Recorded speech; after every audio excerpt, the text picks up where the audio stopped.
reacciones endotérmicas y exotérmicas son en relación al calor que se libera o se consume, es decir, una entalpía, un delta de H. En cambio, la exergónica o endergónica tiene que ver con la espontaneidad de la reacción, es decir, con energía libre de Gibbs. Una reacción exotérmica es una reacción, exergónica, disculpen, una reacción exergónica es una reacción espontánea, donde la energía libre de Gibbs es negativa. Mientras que una reacción endergónica es todo lo contrario, es una reacción no espontánea donde el delta de G es positivo. Entonces, ambas, exotérmicas y endotérmicas, están unidas. Una reacción endotérmica es en donde el delta de H es positiva, puede ser exergónica o endergónica. ¿Ya? O sea, hay una relación entre estas dos, que parecieran que fuera lo mismo, pero no es exactamente lo mismo, pero sí están relacionadas. Sino que la parte exotérmica y endotérmica es en vista en función a la entalpía, mientras que lo endergónico y exergónico es en función a la energía libre de Gibbs, si es espontánea o no es espontánea. Una reacción, por eso le pongo acá, una reacción endotérmica puede ser espontánea o no espontánea. Esto involucra diferentes factores. ¿Ya? Eso quería dejar en claro. ¿Ya? Entonces ahí es donde se diferencian las dos. En ese valor. Si es energía libre de Gibbs o solamente una entalpía. Nada más. La energía libre es todo, engloba todo. La entalpía, la entropía, todo el mecanismo de reacción de productos y reactantes. En un ciclo metabólico hay muchas reacciones y en cada una de ellas hay una energía, una reacción o bien o espontánea o no espontánea, como hemos mencionado. ¿Ya? En la oxidación de la glucosa, vuelvo a repetir que la oxidación de la glucosa, toda la reacción en general es espontánea, a pesar de que hay una parte no espontánea, un valor de delta de G positivo, pero como todo lo demás es natural, de manera natural y espontánea, entonces toda la reacción, la oxidación de glucosa se considera una reacción espontánea.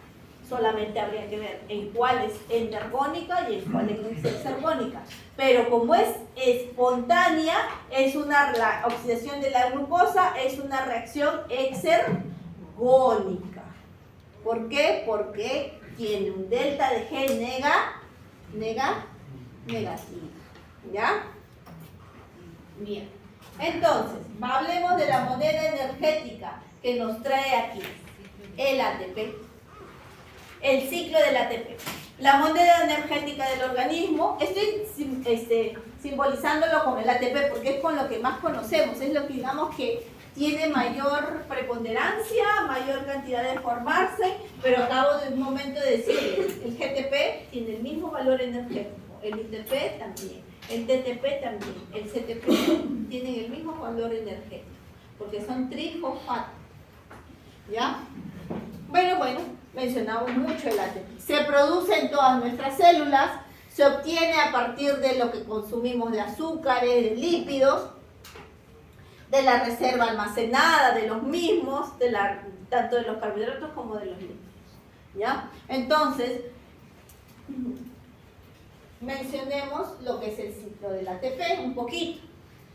La respiración celular, que en un momento vamos a un poquito explicarla, ¿ya? A tratar de entenderla básicamente, permite la formación, la producción de CO2 y agua, eso es cierto, como el ciclo de Krebs, respiración celular por medio de la combustión metabólica de los nutrientes en presencia de oxígeno nos permite formar ATP. ATP, adenosina trifosfato, que va a servir para la biosíntesis, para trabajo mecánico, para transporte, por ejemplo.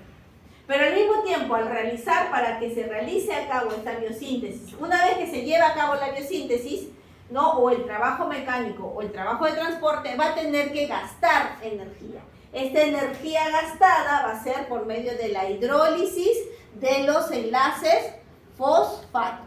Cada enlace fosfato del fósforo, que son 3, ¿no es cierto? Pero en realidad son 2 los energéticos. Acuérdense que es adenosina trifosfato. 2 de ellos son los energéticos, ¿ya? Cuando se hidroliza ese ATP, se va a liberar en ADP más fosfato, libera energía. Se vuelve a hidrolizar el grupo fosfato y ahí se forma el AMP más los dos fosfatos.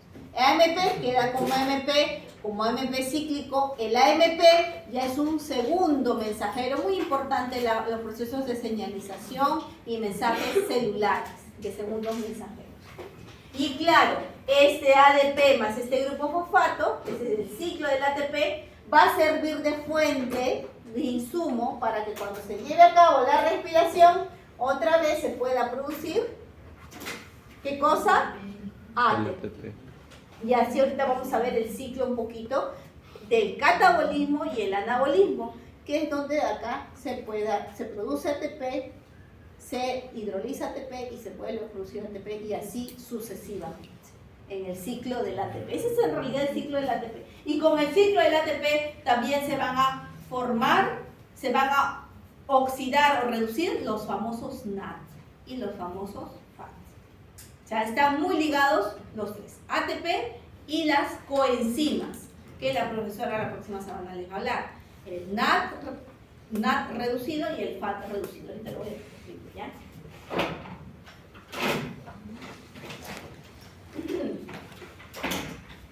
Bien, entonces, y acá está, esto lo pueden ustedes encontrar en el Google, lo chatean y lo encuentran. Es muy clásico y siempre lo mantengo porque es bastante didáctico, ¿ya? Hay en el metabolismo dos procesos importantes. El catabolismo, transformadores, el catabolismo y el anabolismo. Desde el punto de vista más simple, el catabolismo es de más a menos y el anabolismo es de menos a más. Los dos se van a producir. Cuando ustedes comen, volvemos al sistema digestivo, hay un catabolismo ahí, ¿cierto? Enzimas que catabolizan la proteína que comen, el líquido que comen, la papita rica que se están comiendo, su plátano bacán, que su yogurcito, por lo que he visto, eso hace. Degradan moléculas que luego son absorbidas por el intestino delgado, ¿no es cierto? Y esas células van a entrar a otros procesos, ¿no? Por ejemplo, la glucosa entra a la glucólisis. Esa glucólisis, ¿no es cierto?, va a originar, o mejor dicho, esa glucosa va a servir para almacenarse, por ejemplo. ¿Y cómo se almacena la glucosa en nuestro cuerpo?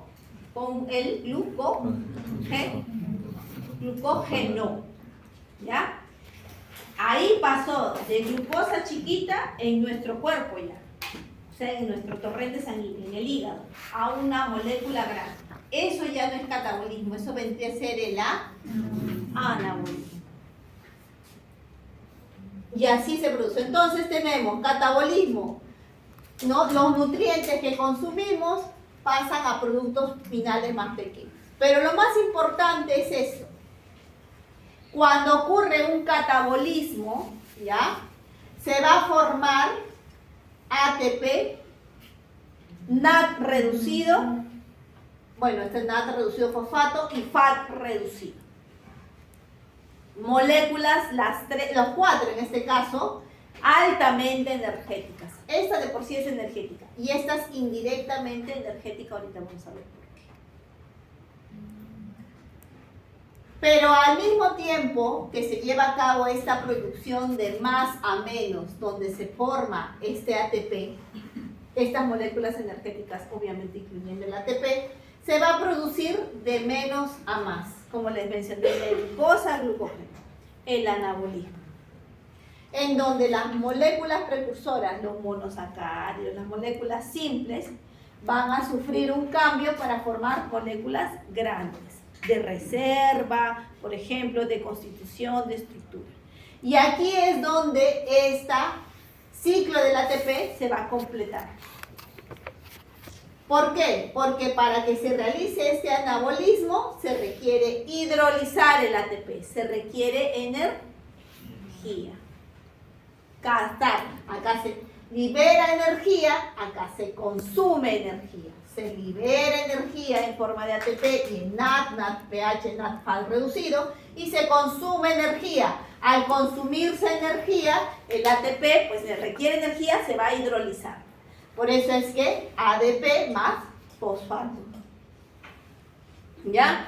Lo que estaba acá era NAD reducido, acuérdense, cuando está con el H ese NAD es reducido. Cuando pierde ese protón, ¿qué será? Acá hay una reacción de óxido-reducción, acá está reducido y cuando pierde el protón se vuelve NAD positivo. ¿Esto cómo será? NAD oxidado. FAD reducido, FAD oxidado. Moléculas energéticas, todos ahorita vamos a ver por qué. Y así es como se produce el ciclo de la molécula energética del ATP. Ustedes dirán, estas también son moléculas energéticas, porque a partir de estas se van a formar ATP. Ahorita vamos a ver. O sea, esas también son moléculas energéticas. Coenzimas. ¿Ya? Y eso no. ¿Sí? Entonces, tenemos que en todo metabolismo hay un momento catabólico y un momento anabólico. Y se retroalimenta, es un feedback, ¿no? Es una retroalimentación para mantener los niveles de ¿qué? Energía. ¿Cumple con las leyes de termodinámica o no? ¿Qué me dice? ¿Hay un cumplimiento acá de la ley de termodinámica, la parte física? Sí. Están muy calladitos atrás. A ver, atrás, ustedes, el azulito, de casaca azul, ¿cuál es su nombre? Francis. ¿Y el de casaca roja? No. ¿Cómo se llama? Becker. Ah, verdad, de las rimas. Becker. ¿Están de acuerdo con sus compañeros? ¿Hay aquí, cumple o no cumple bajo este esquema que hemos explicado, todo esto, las leyes físicas de la termodinámica o no? Sí, ¿no es cierto? Se está manteniendo justamente la energía en el sistema, se está transformando nada más. Entonces, otra vez vemos la energía en el ciclo del ATP. La adenosina trifosfato, pero podría ser guanosina trifosfato, ya les dije. La base nitrogenada con su azúcar pentosa, ¿cierto? Y sus 3 grupos fosfato, por eso es trifosfato. Eso ustedes van a tener una clase de biosíntesis de purinas y pirimidines. Y ahí les van a explicar esto, cómo es que se forma la adenosina, la guanosina, cuáles son sus precursores. Larguísimas esas reacciones, pero importante. No creo que el profesor les pida que mencionen las 14 reacciones, no creo, ¿ya? Pero sí es importante saber, ¿no es cierto?, más o menos cuáles son las principales reacciones que se producen para que se lleve a cabo estas moléculas. Pero en fin, entonces, acá tenemos, se inicia, ¿no? Produce, como hemos visto en el catabolismo, el ATP. ¿Se acuerdan? Se produce el ATP, la adenosina trifosfato, se libera el citoplasma. El ATP no va a quedar estático, porque tiene que ser utilizado. ¿Cómo? Cuando se hidroliza para liberar esa energía. Entonces, la hidrólisis libera, no lo he puesto acá, pero es aproximadamente 7 kilocalorías por cada enlace fosfórico que se va liberando. ¿Cuántos enlaces ustedes tienen? En realidad tienen 2. 3 no, son 2 que se pueden utilizar. Pero normalmente con uno es más que suficiente. ¿Ya? Con uno tiene bastante energía. Y acá se forma el ADP con su grupo fosfato, adenosina difosfato y el grupo fosfato. Y cuando entra un anabolismo, pero este es el anabolismo, pero ya cuando vuelva a ingresar al catabolismo, ¿no es cierto?, este ADP más este grupo fosfato van a hacer, ¿no es cierto?, se van a unir, van a reaccionar, ¿en dónde? En la respiración celular, en la célula, en la mitocondria, ahorita vamos a ver eso, en la famosa fosforilación oxidativa, para volver a obtener una adenosina trifosfato. Entonces, la respiración celular que vamos a explicar un poco, vamos a esquematizar más que nada la cadena de transporte de electrones, es parte de un proceso anabólico. ¿Por qué? Porque se requiere, al final lo que se va a hacer es formar ¿qué cosa? Perdón, catabólico es. Para lo que se requiere es formar ¿qué? ATPs. ¿Ya? Cuando ocurre esto, se hidroliza un grupo fosfato y queda adenosina difosfato y fosfato. Esto más bien es un proceso anabólico. Esto es anabólico. Cuando se forma ATP es catabólico. Catabólico. Entonces, entre estos dos es donde empieza a circular. Y claro, estamos hablando de algo muy sencillo, pero acá hay enzimas hidrolíticas, ojo, y también hay enzimas transferasas. Eso lo van a ver con la profesora Yarlequé, que permite que el grupo fosfato pueda ser transferido, ¿no es cierto? Puede ser transferido de una molécula a otra, de una molécula externa o diferente hacia este ADP y se pueda formar ATP. O sea, hay varias, ahí ya es la parte enzimática y ahí donde hay que ver el metabolismo. Bueno, funciones del ATP, transporte celular. Conocemos a las famosas bombas de sodio y potasio, ¿no? Ese es un ejemplo bastante clásico. Ahorita vamos a ver también por qué. Y mantiene, esa es una difusión, mantiene el gradiente electrolítico. Este ingreso la salida de 3 sodios e ingreso de 2 potasios, ¿no es cierto? En contra de la gradiente, lo hacen por medio de las bombas. Y la bomba es una proteína que lo que hace es catalizar ATPs y también hidrolizar ATPs para obtener energía. Esa es una función del ATP. Otra función, pues, como hemos mencionado, formar moléculas, ya sea en procesos catabólicos y en procesos anabólicos. El ATP proporciona la energía para que se realicen estas reacciones, ¿ya? Bueno, entonces vamos a seguir un poquito más.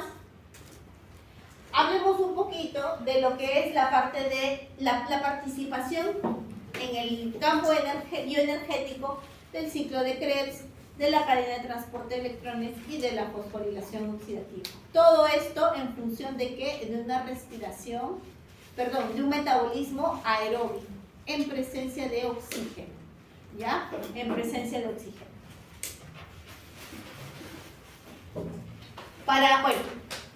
Este ciclo de Krebs, de todas maneras, lo van a mencionar en metabolismo de glúcidos. Es muy importante hablar.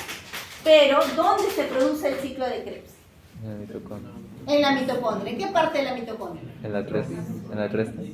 No, En la matriz mitocondrial. Ya no importa si se han confundido, está bien, pero ya estamos acercando. Mientras que la glucólisis ocurre en el citoplasma, una vez que termina la glucólisis, se forma el ácido pirúvico, se transforma en acetilcoenzima A, y así es como está dentro de la hay un proceso para que pueda ingresar la mitocondria, ¿no es cierto? Y en la mitocondria, en la matriz mitocondrial, ya es una molécula importante para iniciar el ciclo de Krebs. El ciclo de Krebs no se va a iniciar si no hay ¿qué cosa? Acetilcoenzima A. ¿Hay acetilcoenzima ahí? Ciclo de Krebs. Y el ciclo de Krebs es un ciclo que tiene 2 vueltas. 1, 2. 2 vueltas. Hay que tener eso presente en ese ciclo, ¿ya? Pero además de eso, miren, hay un montón de moléculas, citrato, isocitrato, cetoprotarato, succinil-CoA, y cada una de estas que van entrando y saliendo y formándose en el ciclo de Krebs van a ser fuente. Ahí viene la parte metabólica de ciclos. No es que se queda ahí esas moléculas van a servir para otros ciclos metabólicos, ya sea para aminoácidos, para lípidos. O sea, el ciclo de Krebs es muy importante en el funcionamiento metabólico de la célula.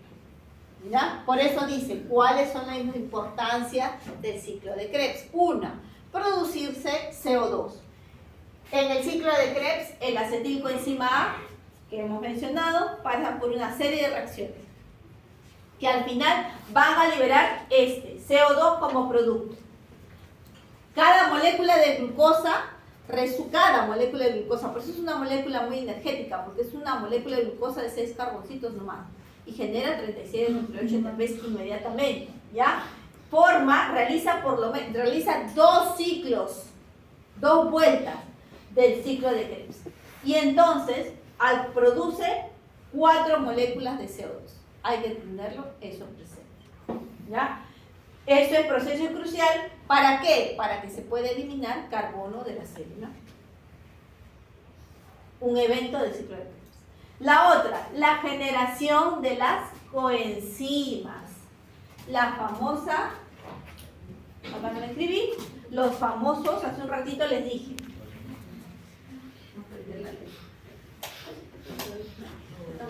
¿No? ¿Prefieren a los apagados? Están durmiendo. NAD reducido principalmente y FAD reducido son modificaciones de esas adeninas, de la adenina, flavina adenina, nicotinamida adenina, que en la función enzimática son llamadas, ¿qué dice ahí? Coenzimas. Adelantándole un poco lo que le va a explicar la profesora, la coenzima, algunas enzimas, no todas, necesitan una ayudita de un amiguito. La enzima se estimula ¿con qué? Con el sustrato. ¿Qué más? Con la temperatura. ¿Qué más? Se estimula con el pH. Todas las enzimas. Pero hay algunas que aparte de esos tres necesitan algo más. Alguien que les motive, que les ayude, que les colabore. Ese algo más, ese cuarto factor que requieren son cofactores y coenzimas. Coenzimas muy importantes en el proceso de respiración celular y que son energéticas y que se tienen que producir en el ciclo de Krebs, se produce una buena cantidad, NAD reducido, FAD reducido. Se tiene que llegar a eso. Por eso, porque al final estas van a entrar ¿a qué? A la cadena de transporte de electrones, porque transportan electrones, ¿no ven que se oxidan y se reducen? Por eso es, ¿ya? Donde al final se va a facilitar la producción del ATP. Si no hay un eficiente ciclo de Krebs, no se formará esto. Y por lo tanto no habrá transporte de electrones y por lo tanto no habrá fosforilación oxidativa y por lo tanto si no hay fosforilación oxidativa no hay ATP. ¿Ya? Y bueno, la importancia energética en el ciclo de Krebs se van a formar una cantidad de ATPs. Esa es su principal importancia también. Forma ATPs el ciclo de Krebs. Pero principalmente es la producción de estas coenzimas. ¿Ya? Entonces, adelantándonos un poquito, cuando estas entren a la cadena de transporte de electrones, van a sufrir procesos de oxidación. Al final, van a producir ATPs. Ahorita vamos a explicar cómo eso, pero quiero que esto quede claro, ¿ya? Cada NAD reducido, al final va a formar, vamos a dejar los números enteros, ¿ya? Para manejo de esta clase. 3 ATPs, cada NAD reducido. Y cada FAD reducido va a formar 2 ATPs. ¿Ya? Tener eso en cuenta. En realidad estamos redondeando, pero en términos de decimales, este es 2.5 y este es 1.5. ¿Ya? Pero estamos redondeando porque es un poquito más fácil. Tengan esto presente, porque tratar esto puede ser una pregunta. Le pongo un problema y les digo, hay tantos NAD, ¿cuántos ATPs hay? Se hicieron 3 ciclos de ATPs, es una molécula de ácido graso que tiene tantos carbonos. ¿Ya? Entonces, podría ser, ¿no? Es bromita, ¿no? Podría ser. Sí he visto preguntas en el examen de bioquímica de ese tipo. Sí he visto. Es bromita, ¿no? Entonces, ciclo de Krebs, sale en el NAD. Los ATPs que no se usan son ya ganancia energética, ¿ok? O sea, los ATPs que salen de la glicólisis, los ATPs que salen del ciclo de Krebs, ya es ganancia energética. Ok, ya están sumados. Pero ¿qué pasa con los que todavía están por salir? Es decir, los que provienen de estos dos. Entonces, cuando salen los NAD y los FAD del ciclo de Krebs, de estas dos vueltas, ¿no? 3 NAD por cada vuelta. Recuerden, del ciclo de Krebs, eso se me había olvidado, del ciclo de Krebs, por cada vuelta salen 3 NAD. 3 salen. por cada vuelta, o sea, en total son 6. El ciclo de Krebs, salen 3 NAD. Y del ciclo de Krebs, por cada vuelta, un FAT. Importante eso también tener en cuenta. En cada vuelta. O sea, acá en 2 vueltas son 6 y acá 2. Ya empiecen a multiplicar. ¿Ya? ¿Cuántos ATPs deberían salir al final? ¿No es cierto? Ahí es donde empieza la sumatoria. A veces nos confundimos. ¿Y por qué 38? Ahorita vamos a explicarlo. Salen estos NAD, ya como les decía, los ATPs ya son ganancias. Pero tenemos que obtener ganancia también de esto. Estos de acá, que son los que van a dar el mayor peso de ganancia, los que van a dar la mayor cantidad de ATPs, son estos.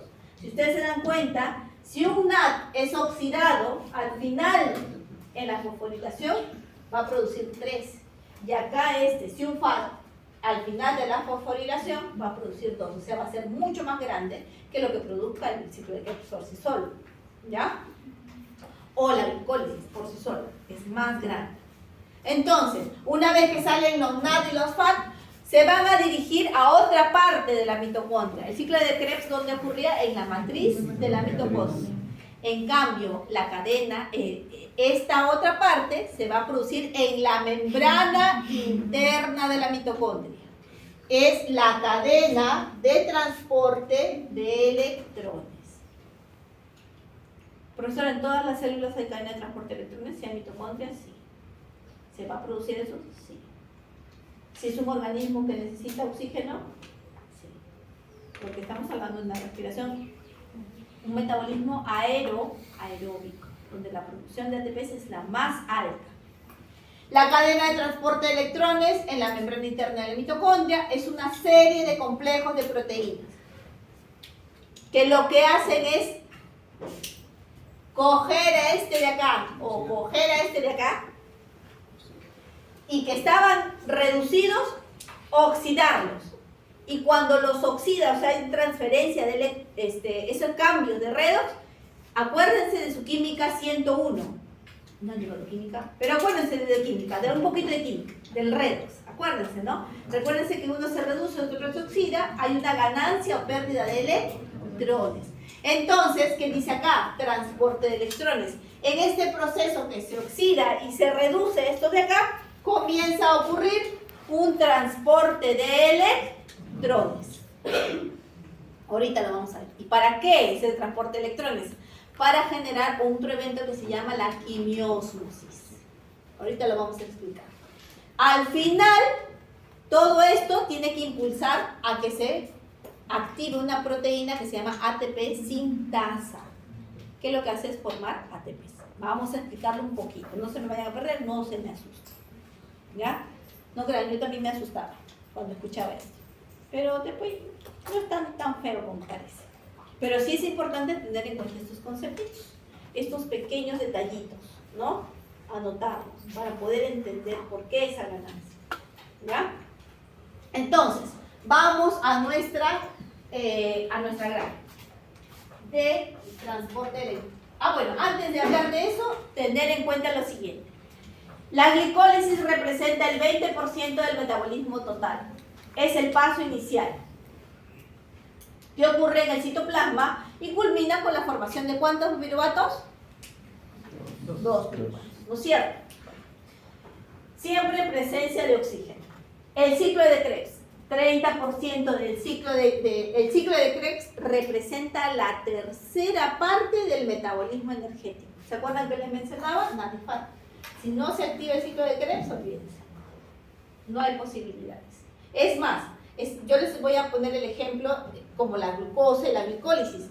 Pero cuando se cataliza, se transforma este ácido graso, ¿se acuerdan que este era un ácido graso? Y les hablé de la beta oxidación al principio, no sé si lo mencioné, y les dije, de cada una de estas se va a formar acetilcoenzima A. Esa acetilcoenzima A va a entrar al ciclo de Krebs. Por eso la tercera parte de esa ganancia de ATPs proviene de ese ciclo de Krebs. Debe haberse, ¿no es cierto? Es crucial. Si bien por sí misma no genera ATPs, porque genera por cada vuelta un ATP y así, poquito, pero sí genera estos NAD, que son los que van a hacer que aumenten esa cantidad de ATPs al final con la cadena de transporte de electrones. Y finalmente, el 50%, la cadena de transporte de electrones es responsable del 50% de la producción de ATPs. Es alta. ¿Ya? En este proceso, tanto los electrones provenientes del NAD como del FAD van a ser transferidos al oxígeno para producir agua y finalmente liberar, ahorita vamos a explicar, la energía para que se realice la fosforilación oxidativa. Del ADP pase, se una con un fosfato y se obtenga adenosina trifosfato. Y volvemos al anabolismo y al catabolismo que hemos mencionado. Que en realidad, ahorita hemos separado todo, se han dado cuenta, ciclo del ATP, la termodinámica, pero todo es un conjunto, todo está integrado. Nada funciona sin lo otro, todo está relacionado. El ciclo del ATP está dentro de un metabolismo y un catabolismo, pero está dentro de un ciclo de Krebs. O sea, estamos viendo esa situación, eso es lo que pasa con la biología, lo que pasa es que para enseñarla hay que desglosarla, ¿no es cierto? El asunto es que cuando la desglosamos en nuestro cerebro, ahora nuestro cerebro lo que tiene que hacer es integrarlo todo en uno solo. Todo esto está integrado. ¿Ya?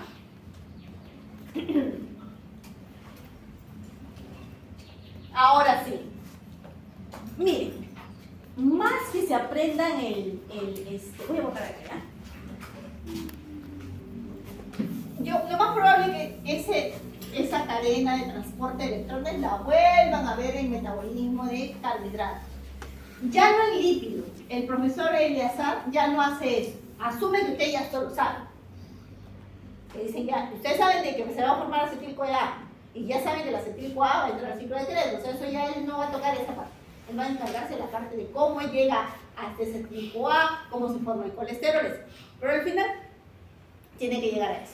Pero yo lo voy a explicar, muy probable que el doctor Carlos del Águila lo vaya a volver a mencionar. ¿Cómo se lleva a cabo esto? Resulta de que acá vamos a encontrar como 3 procesos básicos, todos unidos, todos que se dan casi al mismo tiempo.